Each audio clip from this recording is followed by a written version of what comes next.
नमस्कार मित्रांनो, पेजमध्ये सर्वांचं स्वागत आहे. आज आपण हे जे मंदिर बघणार आहे, हे मंदिर अतिशय प्राचीन आहे मित्रांनो आणि स्वयंभू जागृत देवस्थान आहे. तर हे मंदिर सज्जनगडाच्या पायथ्याला परळी गाव आहे. परळी गावामध्ये हे मंदिर आहे मित्रांनो आणि शेजारीच उरमोडी धरण आहे. तर हे मंदिर मी खूप बारकाईनं बघितलं.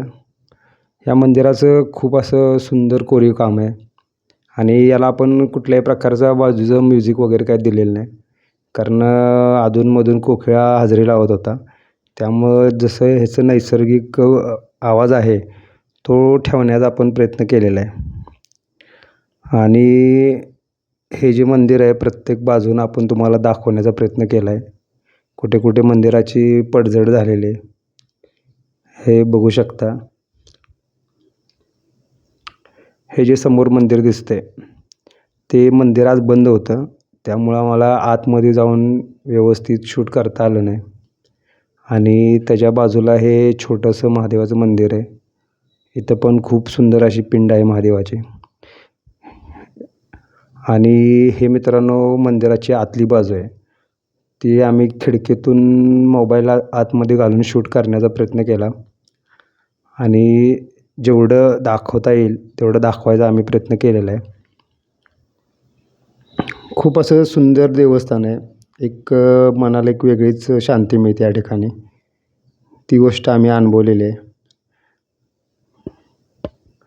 आणि ह्या मंदिराच्या शेजारीच हे नंदी महाराज आहेत आणि त्याच्याच बाजूला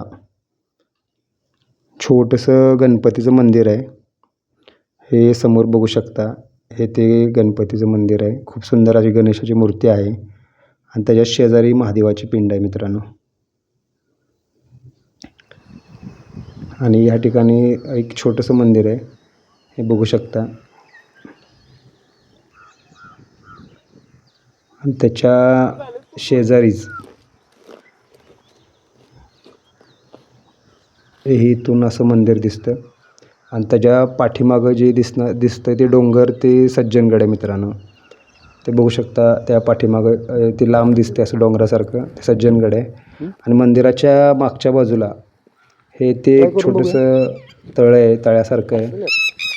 बहुतेक ही विहीर असावी पहिली, पण ते नंतर त्याची पण चांगली पडझड झालेली आहे, त्यामुळं ते दिसताना तळ्यासारखं दिसतं.